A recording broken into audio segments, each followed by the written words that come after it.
ललकार, पाकिस्तान के ऐसे कमांडो की दास्तान जो लड़ाई झगड़े को पसंद नहीं करता था। सियासत ने, हालात ने और पुलिस ने उससे उसका प्यार छीन लिया। वो आदमी बेजार हो गया। फिर एक दोस्त ने उसकी ज़िंदगी बदल दी। वो दिन ब दिन फुलादी जिस्म और इरादों का मालिक बनकर अपने और मुल्क दुश्मनों पर टूट पड़ा।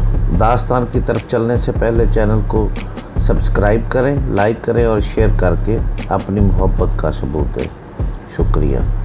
ललकार किस्त नंबर 120। तुम्हारा क्या ख्याल है कि हुक्म जी और जॉर्ज वगैरह इसकी राय के लिए हमारी शर्तें मानने पर आमादा हो जाएंगे? आशा तो है कि ऐसा हो जाएगा। असल में ये एक बहुत बड़ा काम हुआ है। मेरा मतलब है कि मारिया का यहाँ पहुँच जाना, शायद तुम लोग जॉर्ज गोरा को मार भी देते हो, स्टेट में इतना तहलका नहीं मचता जितना अब मचेगा। बहुत खलबली मची होगी और अब भी और मचेगी। ये ना सिर्फ जॉर्ज की बहन है बल्कि स्टील की चहेती बीवी भी है। कहते हैं कि मारिया की मां लंदन में एक बहुत बड़ी जायदाद की मालिक है।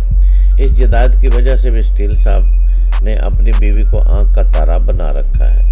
अपनों की बहुत ज़्यादा मोहब्बत और तवज्जो ने इस लड़की को बहुत खूबसूरत बना रखा है। किसी वक्त तो लगता है कि ये खुद को ज़मीन की खुदा समझती है। तुम्हें वो पगोडा में आग लगने वाला वाक़या याद है? हमेश ने कहा, नहीं, मुझको कुछ याद नहीं। तुम बहुत ख़ास बातें भूल चुके हो। इस वाक़े में तुम्हारी जान बड़ी मुश्किल से बची थी। सब लोग जानत हैं कि वो आग मारिया की वजह से ही लगी थी। मारिया की वजह से? हाँ। ये मेम साहबा एक रोज़ पगोडा की सैर के लिए गई थी। इनके गार्ड ने इनकी आमद के वक्त पगोडा को ज़बरदस्ती आम लोगों से खाली कराया। बात करने वाले कई घंटे तक पगोडा से बाहर धूप में खड़े रहे थे। वो इबादत का ख़ास दिन था। तमाम बड़े हजरात इबादत में मसरूफ़ थे, इसलिए जब मारिया पगोडा में आई तो वो उसके इस्तकबाल के लिए ना आ सके। पगोडा खादमों ने मारिया की मौजूदगी में एक दो तल्ख बातें भी कह दी। मारिया ने इन सब का बहुत बुरा बनाया और 5-10 मिनट के अंदर पगोडा से वापस चली गई। इस वाक़े के सिर्फ 2 दिन बाद रात के वक्त अचानक पगोडा की सीढ़ियों वाले हिस्से की तरफ ज़बरदस्त आग भड़क उठी। बहुत से लोगों को पूरा विश्वास है कि ये आग मारिया ने लगवाई थी। इसका कोई करिंदा पुजारी के रूप में अंदर आया था और चिरागों के तेल वाले पैसे उल्टकर इन्हें आग लगा दी। इस आग में हमारे एक बहुत ही प्यारे गुरु निर्वाणी जलकर भस्म हो गए थे। तुम 2 बख्शियों समेत आग में बुरी तरह गिर गए थे। इन दिनों तुम्हारे दोनों पांव रस्सी की एक बेड़ी में रहते थे। तुम चल तो सकते थे लेकिन भाग नहीं सकते थे। तुम्हें याद है जब मैंने तुम्हें आवाज़ दी थी और कहा था कि तुम अपना कंबल लपेटो और दौड़कर आग में से गुजर जाओ। इस वक्त मैं भूल गया था कि तुम दौड़ नहीं सकोगे। तुम्हें याद है? नहीं, मुझे कुछ याद नहीं और तुम मुझे याद भी ना कराओ। ऐसी बातें सोचकर मेरा दिमाग फटने लगता है। ठीक है, मैं नहीं याद कराता, लेकिन मैं तुम्हें मारिया की हठधर्मी और बेरहमी के बारे में बता रहा हूँ। इस लड़की ने एक छोटी सी गलती की सज़ा में पगोडा के एक हिस्से को जलाकर खाकस्तर कर डाला था। कई कीमती नवारदात ज़ाया हुए। एक बुजुर्ग पुजारी के प्राण जल गए और तुम समेत 3 बंदों की जान शदीद खतरे में पड़ गई। यह एक बार फिर सुल्ताना की बात करनी पड़ जावत है। जब आग लगने के बाद सब लोग पगोडा से भाग गए थे और मैं भी वहाँ नहीं ठहर सका था। सुल्ताना भागती हुई वहाँ पहुँची। मुझे वो मंजर आज भी अच्छी तरह याद है। उसने एक कंबल भगोकर अपने गिर्द लपेटा हुआ था। वो आग के दरमियान में खड़ी थी और पुकार रही थी, अंदर लोग हैं, इनकी मदद करो, इनको बचाओ। फिर मैंने डॉक्टर चौहान को देखा था। उसने भी ऐसे ही एक भीगा हुआ कंबल अपने गिर्द लपेट रखा था। सामने वाले दरवाजे की तरफ से निकलने वाला रास्ता आग ने बिल्कुल बंद कर दिया था। वो दोनों आग में से गुजरकर पहलू वाले दरवाजे तक पहुंचे। इस दरवाजे को बाहर से कुंडी लगी हुई थी। उन्होंने ये कुंडी खोली। दोनों बख्शू दौड़ते हुए आग में से गुजर गए, लेकिन तुम दौड़ नहीं सकते थे। तुम्हें सुल्ताना और चौहान ने अपने दरमियान रखा और कंबलों में छुपा लिया। चौहान के कंबल को आग लग गई थी। वो तुम्हें छोड़ने पर मजबूर हो गया लेकिन सुल्ताना तुम्हारे साथ चिमटी रही और तुम्हें बाहर निकाल लाई। वो एक बहादुर माँ की बहादुर बेटी है ताबिश। इस रोज़ उसने साबित किया कि हौसलामंद और जीदारी सिर्फ मर्द का विरसा नहीं होवे है।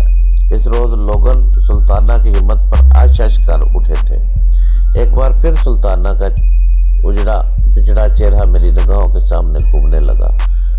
मुझे महसूस हुआ कि मैं उसे देखना चाहता हूँ, उसके आंसू पूछना चाहता हूँ, लेकिन वो जा चुकी थी और जाते जाते अपने गले की चेन मुझे दे गई थी।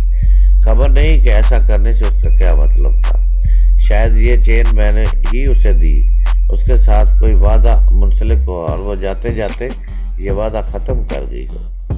बख्शू उमेश ने मारिया की बात जारी रखते हुए कहा, ये पूरे जरगा में सबसे ज़्यादा नखरे वाली मेम मशहूर है। छोटे छोटे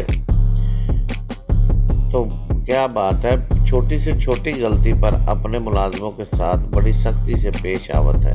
पिछले साल उसने अपनी एक मुलाजमा के साथ इस कदर मारपीट करवाई थी कि उसकी एक आंख ज़ाया हो गई थी और बाजू की हड्डी टूट गई थी।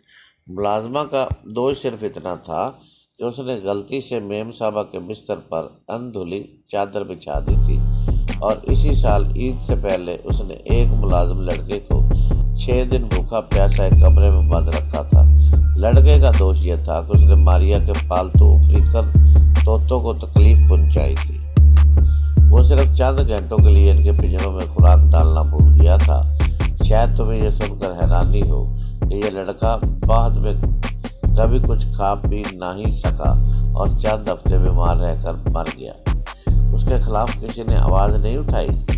इसाक की बहन भी तो जहर खाकर मर गई थी। सबको पता था कि वो क्यों मरी है। उसकी मौत पर भी तो किसी ने आवाज़ नहीं उठाई थी।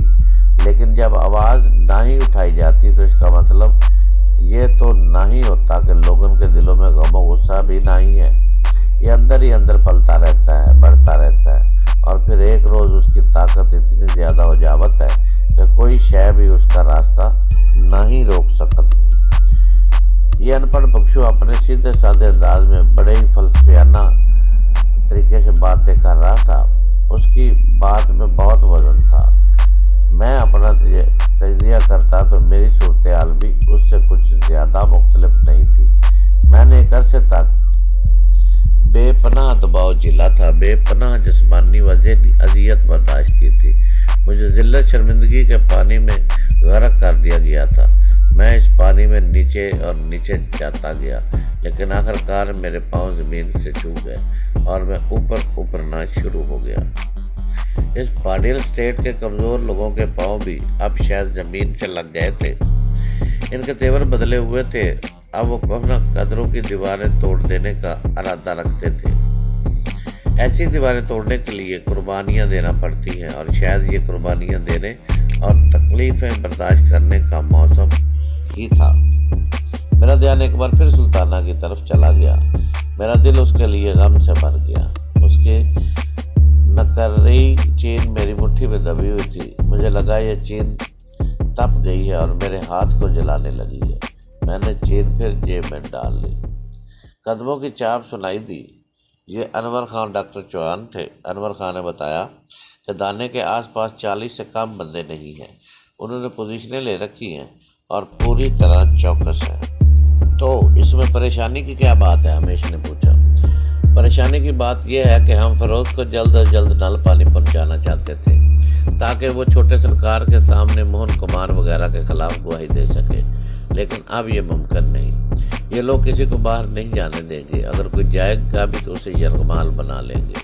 तो फिर क्या करना चाहिए? मैंने पूछा। वक़्त का इंतज़ार, अनवर खान ने जवाब दिया। अगर तुम समझते हो कि मैं सिलसिले में किस तरह मदद कर सकता हूँ तो मैं तैयार हूँ। मैंने दिल की गहराई से पेशकश की। अनवर खान का चेहरा चमक उठा। तुम्हारा इतना कहने से मेरा हौसला डबल हो गया है, लेकिन अभी किसी तरह का रिस्क लेने की ज़रूरत नहीं है। अचानक दाने की तरफ से एक बार फिर मारिया के चिल्लाने की आवाज़ें आने लगी। चौहान ने कहा वो कीड़े मकोड़ों की वजह से परेशान है।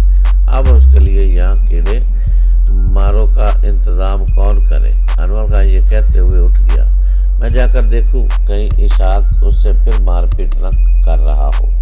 रात को हमने जिम्मेदारी ठहराई। आधी रात तक फिरोज इसहाक और रमेश दहाने की पहरेदारी करना थी। मैंने भी उनके साथ शामिल होना था। आधी रात के बाद हमने सो जाना था और अनवर खान चौहान और अहमद ने पोजीशन संभाल लेनी थी। प्रोग्राम के मुताबिक हम आधी रात तक जागते रहे। जंगल जानवरों की आवाज़ों से गूंजता रहा और इन आवाज़ों में गाहे बगाए तेंदुए की विदूर अफ्तादा आवाज़ भी शामिल हो जाती थी। ताहम हमें इन आवाज़ों से ज़्यादा इंसानी आठों से खतरा था। हम पर शब्बे खून मारा जाना खारिज अज अमकान नहीं था। हमें मालूम था कि हुक्म जी के पास खतरनाक लोगों की कमी नहीं है। इनमें रंजीत पांडे जैसा शख्स भी शामिल था। बड़े पगोडा में मैडम स्फोरा ने मुझे शख्स के बारे में थोड़ा बहुत बताया था कि पांड्या स्टेट के जो 5 खतरनाक तरीन कमांडो बुधा के नादर मुजस्मे को पाकिस्तान से इंडिया वापस लाने के लिए गए थे, उनका सरबराह यही रंजीत पांडे था। वो इंडियन स्पेशल फोर्सेस का एक साबका अफसर था और कहा जाता था कि वो अपने दुश्मनों के लिए मौत का पैगाम था।